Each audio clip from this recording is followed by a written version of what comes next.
Welcome to another episode of One Idea Away, where we're committed to living more fully, deeply, and consciously. Why? Because when we do, we're calmer, we're clearer, we're more connected, more joyful, and much more alive. On this show, we bring you stories of those that are figuring it out just like us, as well as experts who can shed light on the hows and the whys all of this stuff works. So I want to thank you all for tuning in and sharing and reviewing our show. If you haven't done so yet, please drop us a review. Also, subscribe to the podcast on our feed, whether it's on iTunes or whatever app you happen to be using. And if there's something that stands out in the show, do us a favor. If it makes you think of somebody, share it along, because this show is meant to get the conversation started, not just to drop in for a little inspiration. So with that, let's turn to this week's episode.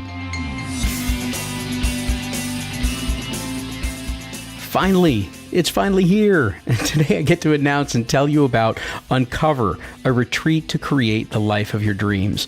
Uncover is a 3-day retreat being hosted by One Idea Away.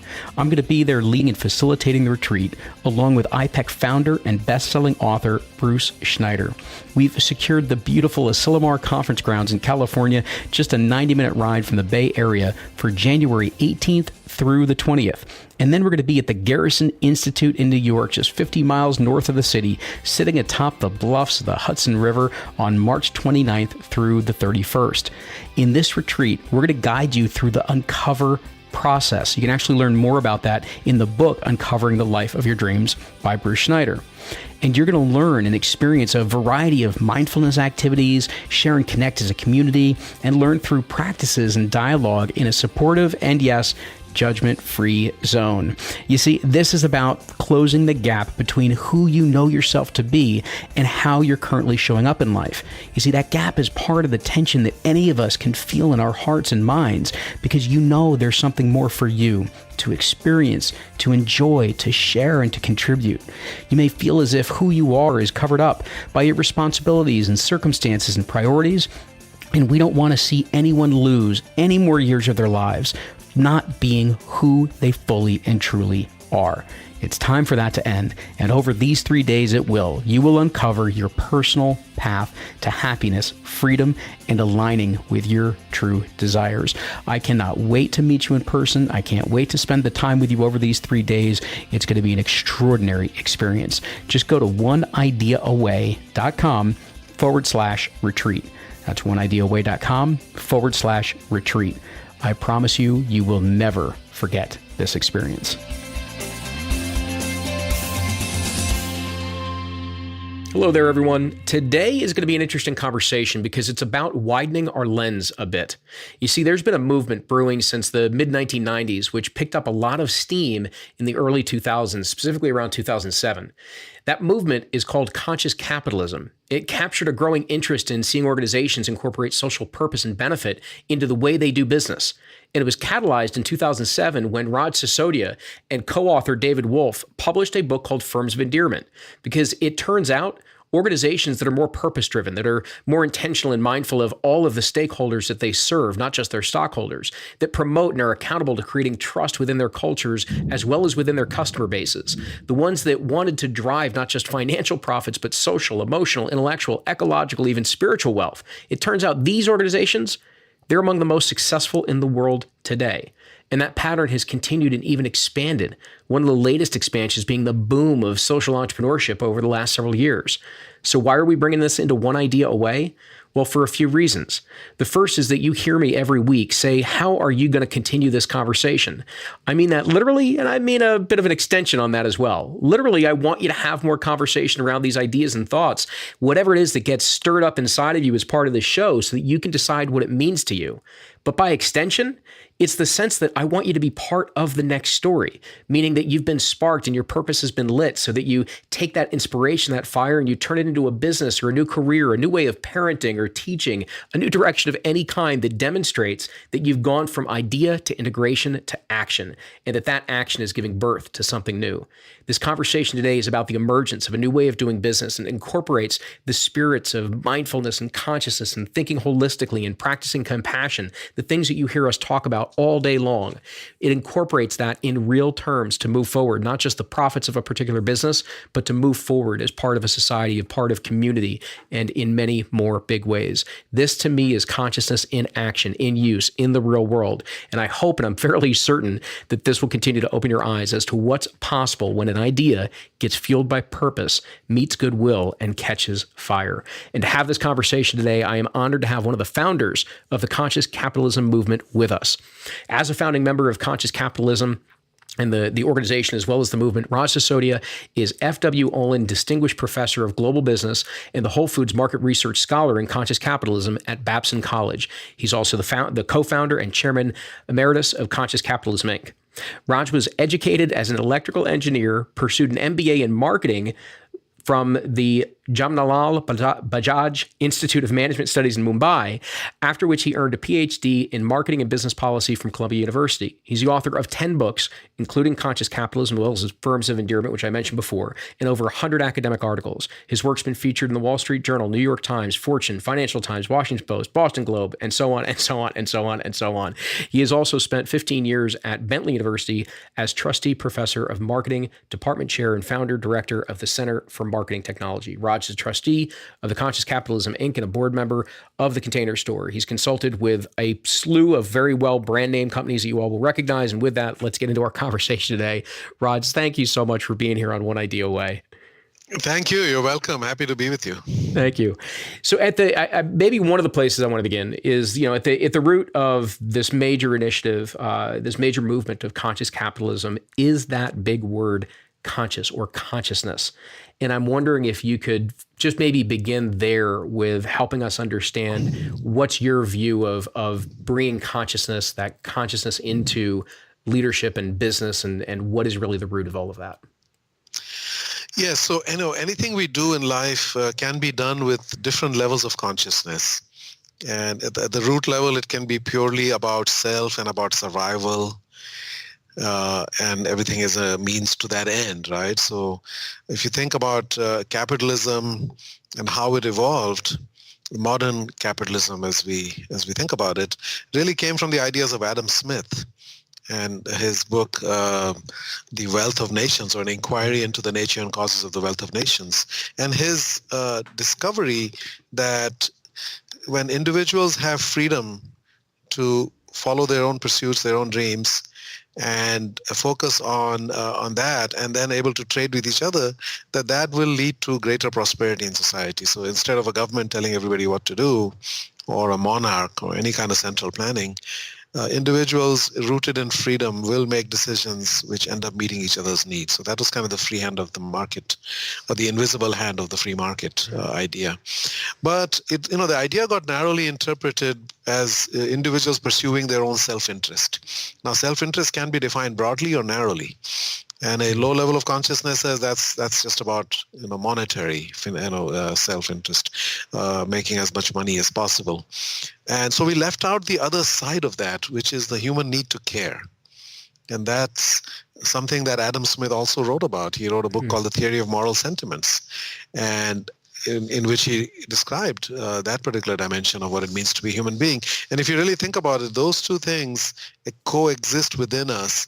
And they're equally powerful. And in fact, the need to care may be even more powerful than self-interest, as any parent would identify with, right? I mean, it's not, you don't always put yourself first.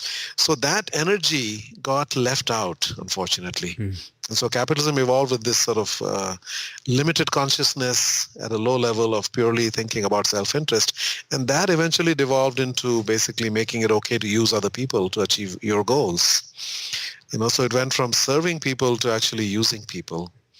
And that's created all kinds of negative consequences for people and for society. It led to bad working conditions for many workers in the industrial age, and which then led to militant unions, which eventually led to the appeal of socialism, communism, Marxism.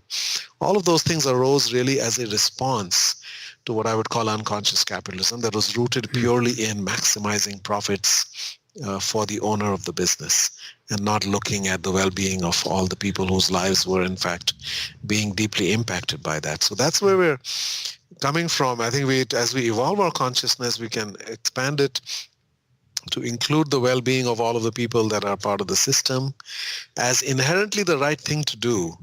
It should never be okay to inflict suffering of any kind on others to make more money for ourselves. I mean, that should not be right. But a higher level of consciousness also then shows you that when you actually treat people well with respect and dignity, and when they're enabled to lead a decent life, that actually that has obvious benefits for the business too.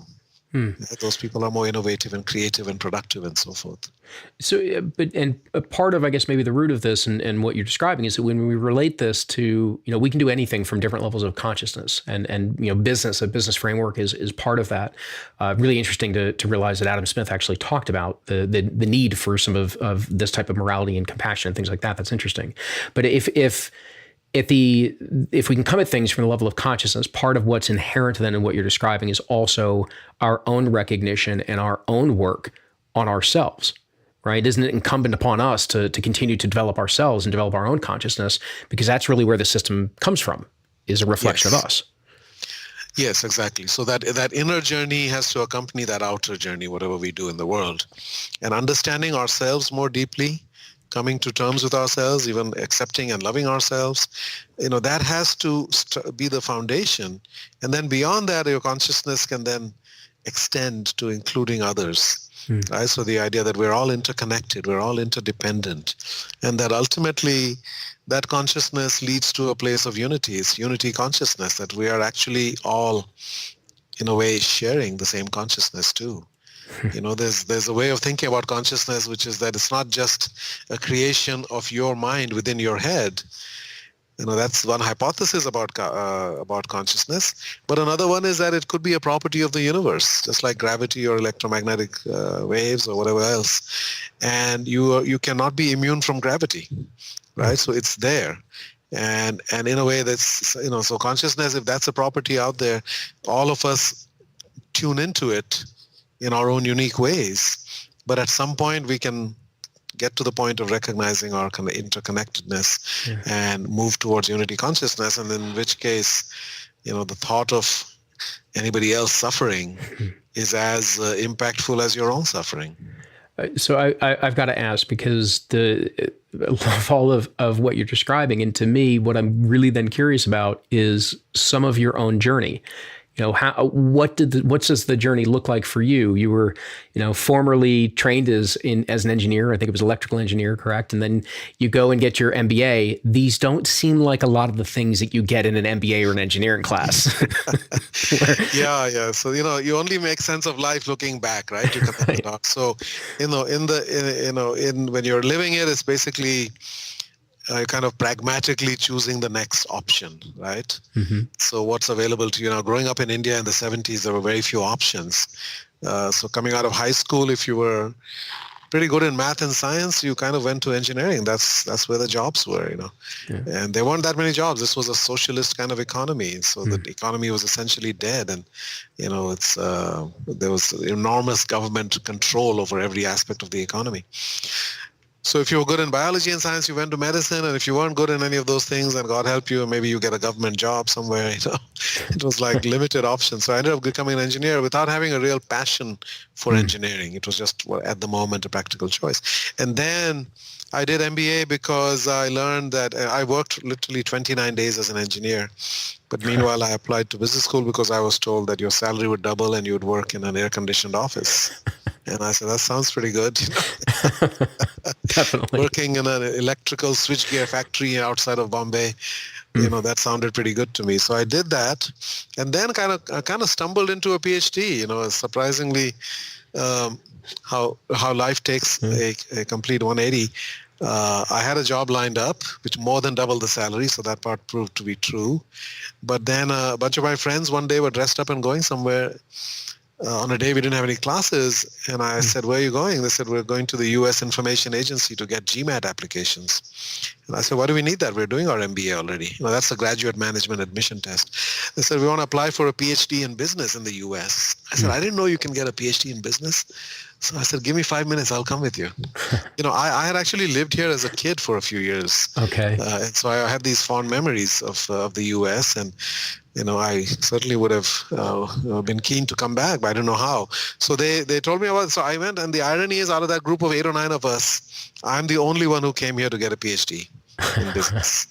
So that's how my life suddenly took a turn. Mm-hmm. And it's not, again, it wasn't driven by a passion that I want to become a professor of marketing. Very few people, I think, grow up with a dream to become professors of marketing. Right?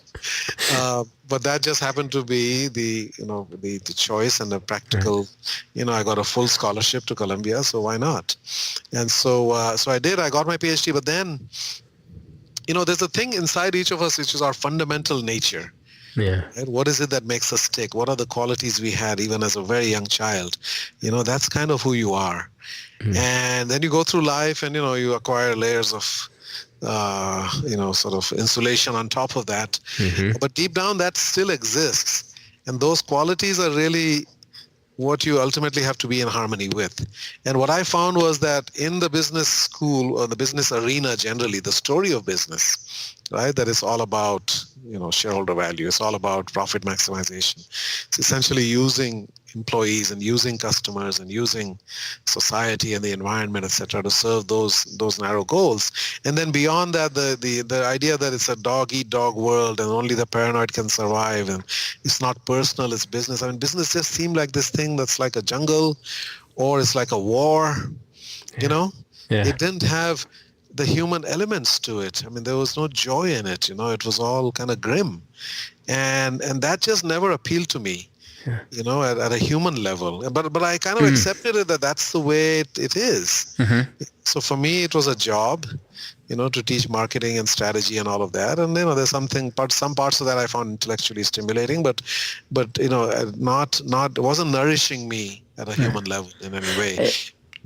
Then I've got to ask them, because I love that term fundamental nature that you described. At what point did that fundamental nature for you start to kind of emerge again? Because I'm guessing that was something in there emerged which opened you, because your view of business ended up getting very systemic and very meta in how you view things. And there's no other, you can't look at marketing and recognize the impact that it had and in the ways it was without a big macro meta view of what's going on. What was it that emerged for you in that fundamental nature? Yeah, so then there's two aspects to that, right? So as Joseph Campbell said, you follow your bliss and you follow your heartbreak. Yes. Right? Somewhere in there is your purpose. What gives you greatest pain? What do other people walk right past, but somehow you are transfixed by it? You see that suffering. And also what gives you greatest joy? So I knew, I didn't find the joy for many years, but I knew what gave me heartbreak. And that was in marketing, which was my discipline.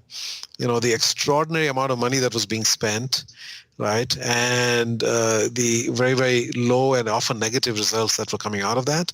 And also a lot of unethical. There's a lot of unethical marketing and a tremendous amount of inefficient and ineffective marketing. So we were spending $1 trillion a year in 2005, I think I did the analysis. $1 trillion that year was the GDP of India. Wow. Okay, and we're spending that on ads, coupons, and junk mail, which goes straight into your trash, right? And then somewhere to a landfill or whatever. So it just seemed to me wasteful, bordering on criminal, what we were doing with $1 trillion. And I said, what are we getting as a society? What are we getting for companies, and what are we getting for customers by spending $1 trillion? Okay, which is a huge amount of money. Even on a per capita basis, it came to something like $4,000, like $12,000, $15,000 per family per year. Wow. So my research concluded that no, we were not getting much at all. In fact, we were having a lot of negative consequences on people's well-being. People are becoming hooked on stuff. Their wants, desires, and addictions are being created in people, and society isn't benefiting with obesity and type 2 diabetes and all kinds of things that are created in our mind because of all that advertising and promotion and so forth. So that was kind of the heartbreak. I was kind of in a place of anger or resentment, and I did a bunch of papers and then a book called Does Marketing Need Reform? And then I started a book called The Shame of Marketing. And that was a very telling title, Yeah. It is actually a phrase used by Peter Drucker to refer to the consumer movement, Okay. which he says is the shame of marketing, because marketing is supposed to look after the well-being of customers. And why do they have to organize against the company? That's the consumer movement. So that's the shame of marketing. And I was going to use it basically to describe everything that's wrong with marketing. And that's a pretty negative energy that I was bringing to it. Fortunately, my mentor gave me the best advice I ever got when he said that, Raj, people want to hear about the solution, not the problem. Yeah. So I just turned that around and I called it In Search of Marketing Excellence. So that was happening on the work side. Right now, in the meantime, I had been in India just when I was starting work on this project. And my sister gave me a book because I was bored and had nothing to read. So she gave me a book about this particular spiritual thinker. And I read it and I was kind of intrigued by it. And then she said, when you go back to Boston, you can take a course called The Art of Living. And I signed up for it. 2 days after I returned, I took that class. And it was the first time in my life I had taken anything remotely approaching a spiritual course. And it was very simple, not religious. It was just basic wisdom for living and how to think about life, and how to accept certain things and live in the present moment and all of that kind of stuff, Yeah. But that happened in parallel to when I was thinking about this book. And some of those ideas, made their way into the book. Yeah. And the book started, as I said, In Search of Marketing Excellence. And we were simply looking for companies that spent less money on marketing and had yet had very high customer loyalty and trust. Where most companies are the opposite. They spend a ton of money and they cannot buy loyalty and trust, right? They have to be earned. Yeah. And that actually then led us to discover this pattern, these companies that actually were loved not only by customers, but by employees and communities and suppliers as well. They were stakeholder oriented. And then we found they had a reason for being that goes beyond making money, which is their higher purpose. And then we found the leaders and their culture were different as well. And then as a distinct moment, I remember when I really, almost like a lightning bolt, I felt my purpose found me. I was sitting in a writing retreat in the Poconos in Pennsylvania, and I was writing some of the stories about these companies and what they did for people. And I remember having tears in my eyes and not being able to see the computer screen. And I turned to my co-author and I said, David, I've never had a positive emotional reaction to my work before. Okay. Wow. I am deeply moved. There's such deep humanity that can exist within these for-profit public companies. And I never knew that that's possible. Right. And as we wrote that, and then a couple of months later, at the end of our research and writing, we did the financial analysis. And we had picked these companies based upon these criteria that they, were purpose-driven, took care of all their stakeholders, had cultures of trust and caring, and leaders who cared about people and purpose. And then we did the financial analysis expecting that these companies would perform at average on best. Right. Because, they are paying their people in some cases double the prevailing wage and providing much better benefits and investing in customer care, and they're not squeezing their suppliers, and they're investing in their communities, and they're investing in the environment and paying taxes at a higher rate. So we said maybe financial returns are modest, and maybe that's okay because they're creating all kinds of other value. Right. And what we actually found was that these companies outperformed the market by a 9-to-1 ratio over a 10-year period. And I said, wow. So this is a whole different way of being in business. This is a whole different story of business. Yeah. I'd never been taught anything like that in all those years of being in business school and in the Ph.D. program and everywhere else. And so I said, I want to dedicate the rest of my life to this. This is completely in harmony, because I was this kid who was very trusting, idealistic, peaceful, non-conflict, wanting everybody to get along. And it's like, I kept getting the message from my father and others, you can't be like that. It's a dog-eat-dog world. You have to be rough and tough. Don't trust anybody. You got to be, all of that. And then I discovered that here are businesses that actually subscribe to these things, and they are more successful. So this is not a choice. You can either be nice or you can be successful. This was saying that these are incredibly successful companies that are built on love and care and trust, and that makes them stronger, not weaker. Yeah. Right? Love is the most powerful force in the universe. Yeah. But we treat it like it's a vulnerability, like it's a liability, it's a weakness. But it's not. People motivated by love will climb mountains, will do extraordinary creative and heroic things on behalf of each other and even their companies. I'm curious, in almost what you've witnessed now in the last 10 years, because it seems to me that when in these last 10 years, from the time that we had that major economic collapse to the social political times that we find ourselves in today, it seems that other way of thinking that was much more dog eat dog, it was much more competitive. You've got to be more harsh. You've got to look out for yourself. It seems like that system or that philosophy has been more exposed for not working quite the way that we originally thought. And it seems like more people, what you just described to me, of there can be companies that do approach things from this place of loving care and concern and compassion and still do extraordinarily well economically. It seems like there is more interest in that and more understanding of that than ever before. And I'm just curious what you've seen in these 10 years, because it's been a really interesting time. Yeah, so it's kind of a tale of two cities almost, or two parallel trends, right? So we've definitely seen a tremendous uptick in people's realization and attraction to these ideas, right? And in fact, in Firms of Endearment, we talk about 1990 being a turning point in human history. We mark it as the beginning of the age of transcendence, that we are starting to move beyond just material concerns. There's a lot of reasons for that. There's a bunch of things happened in 1989 that came together all at once, and it really marked a significant turning point in human history. And so we've been observing that that was kind of the awakening of consciousness. And that's been an ongoing thing, but we can mark that as kind of a trigger point or a turning point or a tipping point. Now, what happened, of course, then 2007-8, we started in the financial crisis. No, we were underway even before the financial crisis. Right. We were not a response to the financial crisis. Financial crisis just happened early in our, just as we were launching Conscious Capitalism. But then, we saw a lot of progress over the succeeding years and a lot of interest growing in this. But what you've seen, I think, in the last 2-3 years is a backlash. Yeah. Here and, with Brexit and with various other countries that are going through this thing right now, there's some fundamental economic reasons why some of these things are happening, having to do with globalization and dislocation and so forth. But there's also, there's been a lot of upheaval and a reordering of the social systems. Yeah. Because people have been awakened, people are finally getting their rights, people are feeling empowered and so forth. So I kind of liken it to Star Wars. So we had episode 1, which was The Force Awakens, right? Yep. And for a while, everybody's optimistic. But then what inevitably happens is that the Empire strikes back, right? And what I think we're in that phase right now of the Empire striking back. There's people who have experienced relative loss of privilege under, or with all the change, but other people have become empowered and risen. Yeah.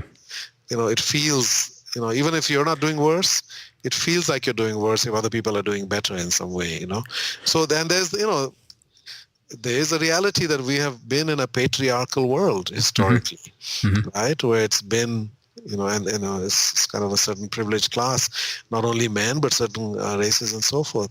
So that, those privileges are seen as being threatened a little bit. And therefore you see that Empire striking back.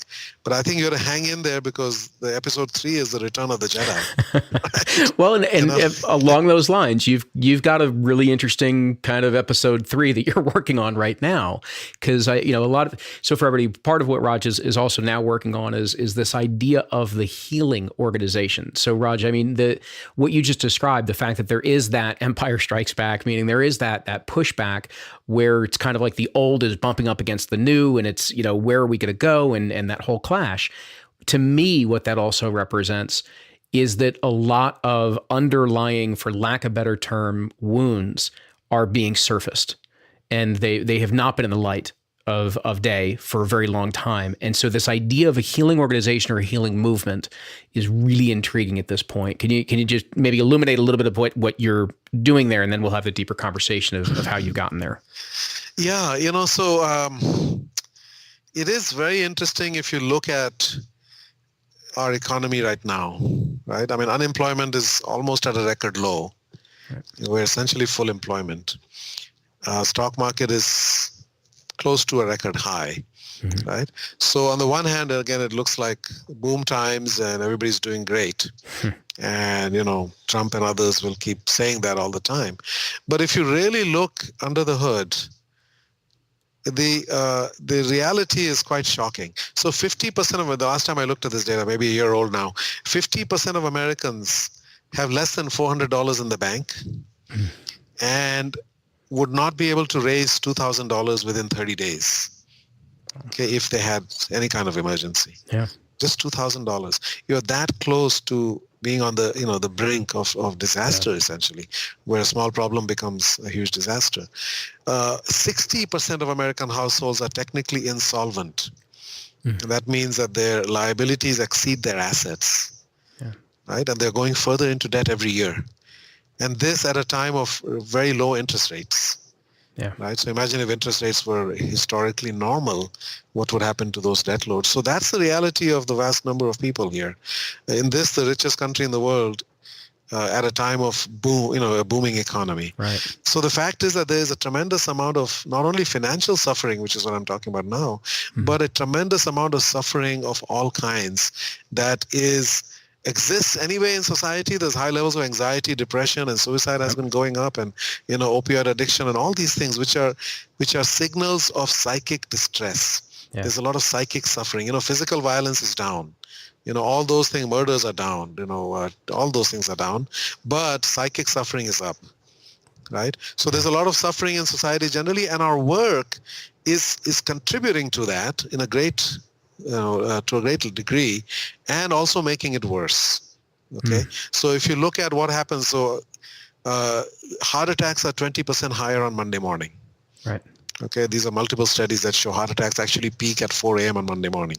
Our work is literally killing us. Okay, there's a new book called Dying for a Paycheck by Jeffrey Pfeffer of Stanford. And they have looked at all the different ways in which our work, the way we work, not the work itself. Right. The work doesn't cause suffering. It's the way we work, the way we run our companies, the way we lead, the way we manage, the way we boss, and the way we treat people. That our work is killing 120,000 extra people a year. Okay, incremental deaths due to the work environments that we've created, the way of working. So our work has become a tremendous source of suffering for a lot of people. It's not just heart attacks. There's tremendous stress levels, and that then leads to all kinds of physical symptoms, from blood pressure to, to migraine headaches, to ulcers, to, all kinds of, and cancer. Stress. Chronic diseases are predominantly caused by stress, and chronic diseases make up 75% of our healthcare spending. So there's a lot there. So businesses have caused the way in which we run our businesses. We're literally killing people. We have caused tremendous suffering, not only for the people who work there, but their children. You think about the impact on the lives of the children when you're in a very stressful work environment, when your hours are unreasonable, when you don't have dignity and respect and so forth. So it's a multi-generational impact that we're having. Yeah. Okay, the human cost of doing business is way too high. Okay, and not just on employees and their children, but also on customers. What do we sell to our customers? How aggressively do we market things? How many of those things are actually good for them? Right, we're getting them hooked on wants, desires, and addictions. We're feeding and we're creating and feeding addictions. What are we doing to our communities? When businesses pick up and leave, as soon as they get a lower wage somewhere else, they're decimated communities all over this country. That because businesses have no sense of place, no sense of rootedness, and then perhaps. All of these are egregious, but the environment, there are 8 million people die from pollution every year. What are we doing to the environment? How much permanent and, damage are we causing? Not only humans, how many hundreds of times that in terms of animals are dying because of that, right? So it's just an extraordinary amount of negative consequences that we're having because of the way we think about and practice business. And the reality is, we do not need to kill people to make money. We do not need to destroy the environment to make money. We don't need to make our customers unhealthy to make money. Right. We don't need to do any of that. In fact, so the book is about showing, part one is the suffering we have caused. Nobody set out to cause suffering, but that's what has resulted because of the way in which we have thought about it and acted upon it. Right. Part two is the joy that is possible.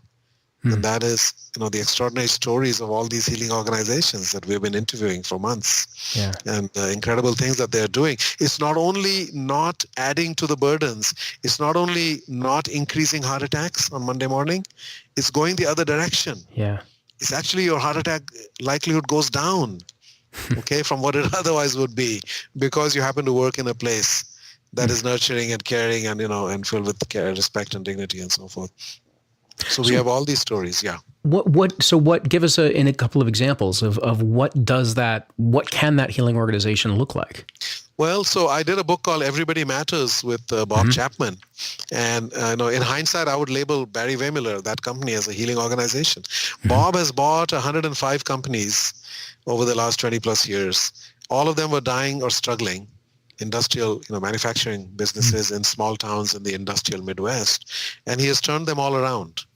Never sold a single business. The same people, same location, same business is now thriving. Okay, and the thing was dying earlier. Why? Because he has created a culture of putting people first, of measuring success by the way they touch the lives of people, right? Of treating everybody as somebody's precious child, of inspiring people, of recognizing and celebrating people, right? Of giving them responsible freedom and exercising what they call courageous patience and giving people time, and showing them the way. And so it's extraordinary what they've done. And if you talk to some of the people, they're almost in a state of PTSD.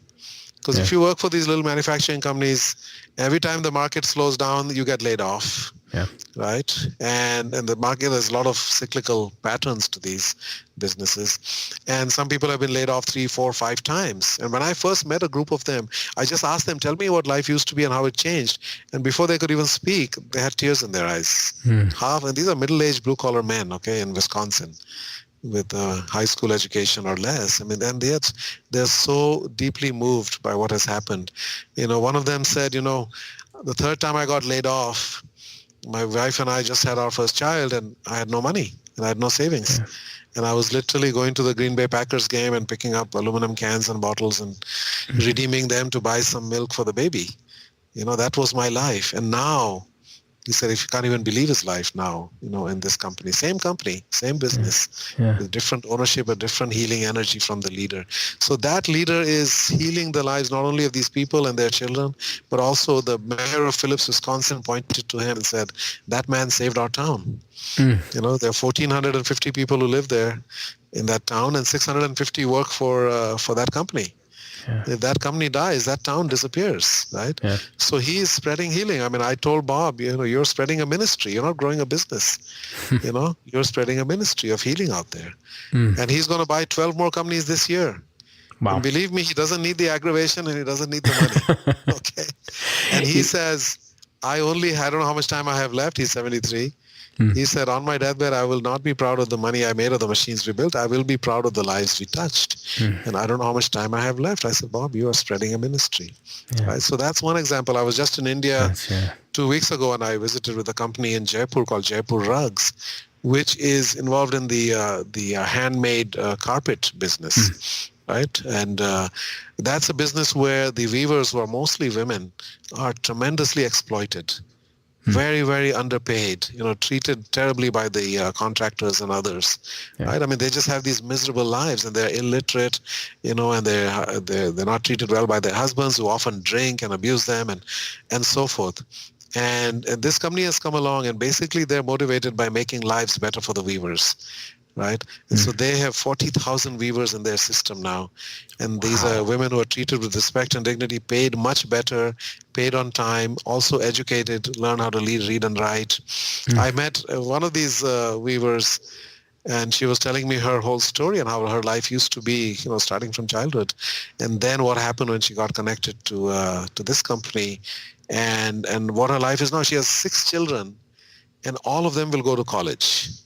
Okay, one is already graduated, one is in college, one is in 11th, one is in 10th, and this is an illiterate woman, right? And now you've got 6 of her kids going to college because she's working for a company that cares about her, right? And that's the impact. And that's one woman out of 40,000, okay, that they have touched. And what they're healing their customers too. They're connecting customers to these weavers. So you buy one of these things in Nordstrom's, you'll have a barcode behind the carpet, and you scan that, it'll get you to a video of the family that made it. And they said, we're not selling you a carpet, we are giving you a family's blessings. Oh. With this carpet, you get a family's blessings because that family is now able to live a decent life, So that's the energy behind it, right? That's so. I wanted to ask you something else, but I'm going to stay there for a moment. The energy behind it. If you could speak a little bit about that, because I know part of what you've gone through is not only this incredible insight that you've had into these types of organizations and the extraordinary good that they're creating in the world, but this has also been a personal journey for you as well over these last, I think you've mentioned to me, before 10, 12 years. Speak a little bit about the energy that's behind it and even what you've discovered with your own personal journey of this, because I think that's a piece that people don't really understand is there is, whether we can place our finger on it or not, there is something behind these companies and these movements that feels different and we're responding to it. Yes. Yeah. So, and it's really the consciousness of the leader that is driving, these businesses, right? And that leader is coming from a place of caring, not coming from a place of ego, is coming from a place of reducing suffering, bringing more joy into people's lives, right? So they're coming from that kind of an awakened place where, as we all know, the true joy in life comes from serving and from helping others. And business is a vehicle of service. Yeah. So you can either use it as a vehicle of propping up your own ego and adding to your own wealth and power, or you can view it as a vehicle of service. And I think that's the big difference. The energy, one is an empire building energy, one is it's like spreading a ministry. Yeah. Okay, if you create a business that truly serves, that makes lives better, by definition, if you're serving, you're making life better for your customers, for employees, for their families. And including the employees' families is very important in this conversation. Yeah. And the communities and the environment, right? I mean, it's just unconscionable what's happened to the environment. And I've seen it personally in India. I've seen it in the two villages that I identify with, my mother's village and my father's village. Mm-hmm. And both are decimated by sort of industrial capitalism. In the one case, the river that flows through, my brother sent me a Google Earth image of that village. The river looks blue and beautiful upstream and surrounded by greenery and trees on both banks. And then in the middle, there's a factory, a clothing factory, that makes suiting material or whatever. And then you can see from that point on, it's black sludge. Okay, that river is turned to black sludge, and there's no vegetation on either side, and certainly no life inside the river. I mean, that is the cost of doing business there, and the air quality is completely terrible around in that town. And same thing in my father's village. There are no parrots or sparrows or crows or earthworms or bees left. They're all gone, and the vultures are gone. Why? Heavy use of insecticides and pesticides, and in that village you'll find 10 places you can buy fertilizer, and insecticides. And meanwhile, the soil is dying, and all life is dying just to increase yields today. So I see all of that happening. So it's an empire-building energy which comes with tremendous devastation and suffering, and that happened in real empires throughout human history. Right? All those Alexander the Great, or whoever wanted to be called the Great, which is coming from ego, right? Yeah. And then they build it at the cost of untold human suffering, and then as soon as they're dead, the whole thing falls apart, and there's no lasting legacy. Or you have these things that are spread as ministries. That's what I'm using the language now. You can spread like an empire, you can spread like and there's a healing energy behind a ministry. So for me, the journey, as I took that first course 12 or 13 years ago and started to explore and started to really, understand myself. I mean, I've come to think of it as a multi-stage process. You need to know yourself, right?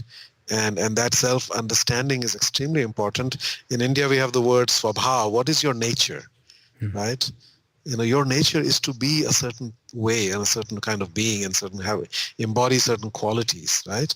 And you have to live in harmony with your nature. It's like you can't expect a horse to fly or a bird to gallop, right? I mean, if you're born a horse, this is what you're meant to do. So understanding your nature very deeply is one of the things. And then you have to actually learn to love that. You have to learn to actually not only accept, people start by forgiving themselves and then accepting themselves, grudgingly, but you have to actually love yourself. You have to come to a place of respecting the things that you were born with. You didn't create them, you received them. They're all gifts. It is ungrateful in the extreme to reject yourself, because you're rejecting gifts that you received from who knows where, right? So accepting yourself is very important. And then, there's some other steps along the way of choosing your past and the people in your past. Everything that happened in my life, ultimately, even though it may have been difficult and painful at the time, ultimately shaped me and enabled me eventually, finally, to be able to do the work that I'm now doing, right? I was exposed to the extreme patriarchal system, feudal system almost, right? And that sensitized me to the need for more of the, the feminine energy in the world, because we have a surplus, way too much of the masculine, and that too the hyper-masculine, right? So I was able to, having experienced the worst of the sort of hyper-masculine, I was sensitized to the need to bring more feminine. In fact, I'm using the language now that capitalism had a mother and a father. They were both embodied in Adam Smith, because he wrote about self-interest and, and self-determination and achievement and all that. But he also wrote about the human need to care, right? And that's the mother energy. And we ignored the mother energy, right? So capitalism, essentially evolved with only that one side. And as we ignored that, therefore we caused a lot of suffering while we were achieving things, right? Because we weren't conscious of that side at all. And eventually what that leads to, if you ignore the mother energy, then you end up killing the mother, which is the planet. Right? That the ultimate mother is the planet, right? We're all birthed from this planet. So I think that's where we have lost. We have to, our whole movement in a way is about bringing mother energy into capitalism and, into many spheres of life. And all of that would not have come to me if I had not experienced what I did, and if I had not been born a certain way, right? Now I'm able to carry that message and articulate it, but a lot of other people are receptive to it, and in fact are waiting for it, are hungry for it. We're dying of thirst in an ocean of water out there. This is humanity is suffering so much, and we don't need to. It's all there. We just need to change. And I think with what you just described is that when there's part of our own nature that essentially has been denied for a period of time, and that's part of what we're thirsting for, is we're starting to recognize that lack of harmony, that lack of balance that's been there. And now it's a matter of beginning to return and allow that part of us to emerge. And even just that idea that, using Adam Smith was both mother and father to the economic system, we're getting to a point where we can actually start to hold two opposing thoughts in our minds at the same time, right? So the masculine and the feminine can both coexist. The consciousness and capitalism can coexist. It's because these are not opposing. They are complementary. They complete each other. It's yin and yang, right? They're whole. It's, without that we are fragmented. They're not opposite. They're actually completely, it's like breathing in and breathing out. You can't have a preference for one over the other, right? You need both.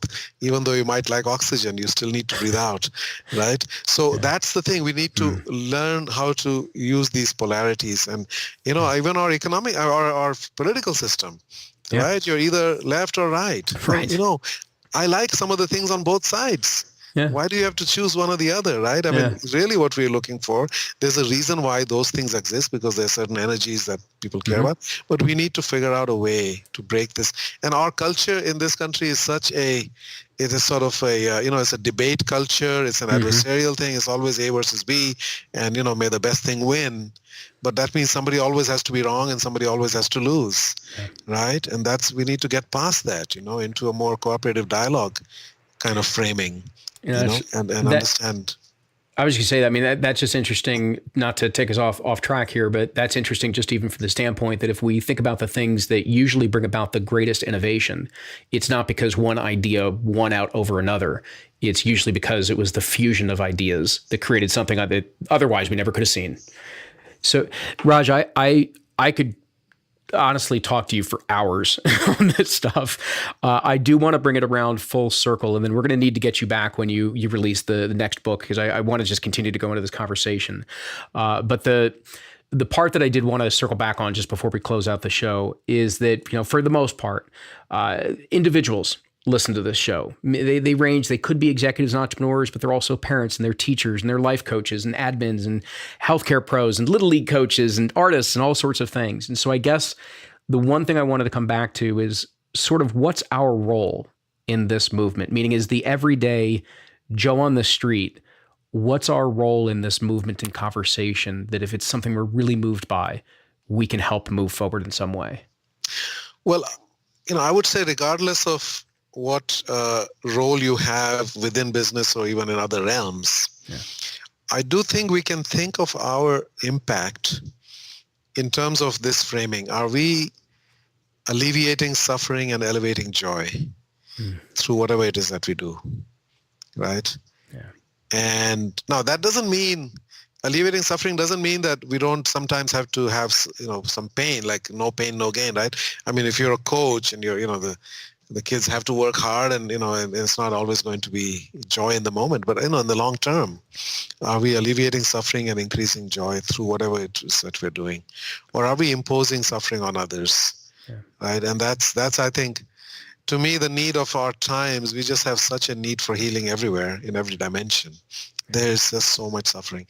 And alleviating suffering, not only for humans, but for animals and for nature, right? For in the world generally, I think that's, to me, if there had to be a meta purpose that unifies us all, I think it is around this idea of healing, which is alleviating suffering and bringing more joy into whatever spheres we operate in.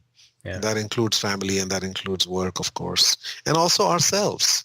Yes. Right. I mean, we inflict, I was with a woman at a conference who happened to be a Holocaust survivor from Auschwitz.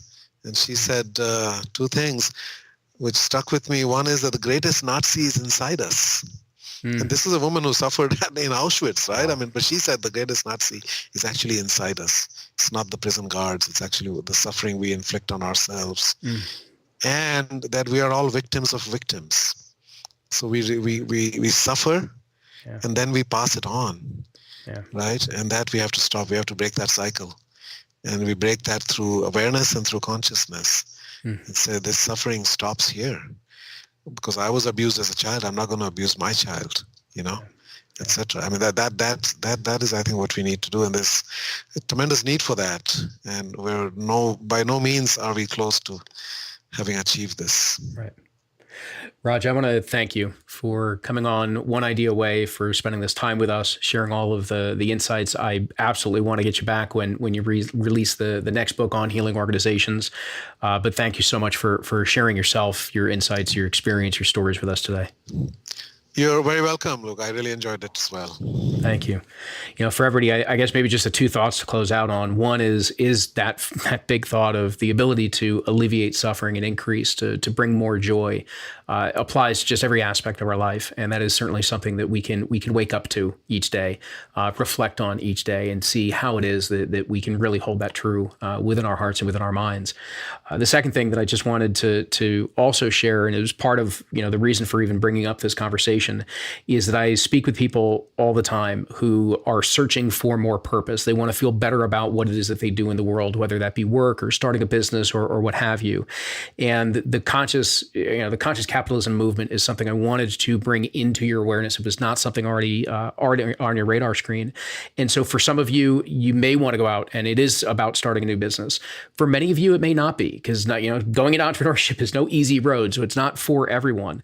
But take a look. Go find those conscious companies. Go find those healing companies. Check out consciouscapitalism.org. Check out Conscious Company Magazine. Look for the companies that are doing really, really, truly wonderful things out there in this world. Take a look for social entrepreneurship.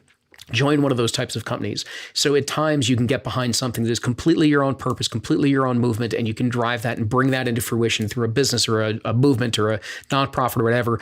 Other times you can find ones that are in complete alignment with who you are, what your fundamental nature is.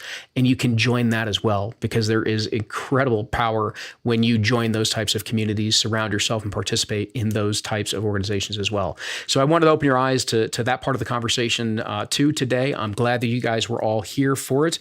As always, I appreciate you stopping in on One Idea Away. And until next time, continue to enjoy the journey. Hey, as this episode is wrapping up, you may be asking yourself, what's next? Well, what's next? I hope that you've been joining in on the monthly live cast that we do for the One Idea Away community. You see, every single month, we gather some incredible guests that are talking about the types of transitions that they've made or are even in the midst of making to create a happier life, to create a life that's more aligned to who they truly are. So we're talking about happiness and purpose. We're talking about community. We're talking about how do we have that modern day success, meaning how do we succeed in our happiness, our well-being, our quality of life, while also making a great living, making the difference in the contributions that we are each meant to make. So when you get involved in the monthly live cast, you can ask some questions of our guests. You can participate with some of the other community members and the ongoing chat that just seems to explode as we get into these deeper conversations throughout the whole hour that we do this. So the only way, though, that you can get these special episodes is when you register for them. It is free, but you got to register to get involved and continue the conversation as we're always talking about. So just hop on over to oneideaaway.com/livecast. And oneideaaway.com/livecast. Join us there, get involved in the conversation, get involved in the community. I can't wait to continue the conversation with you.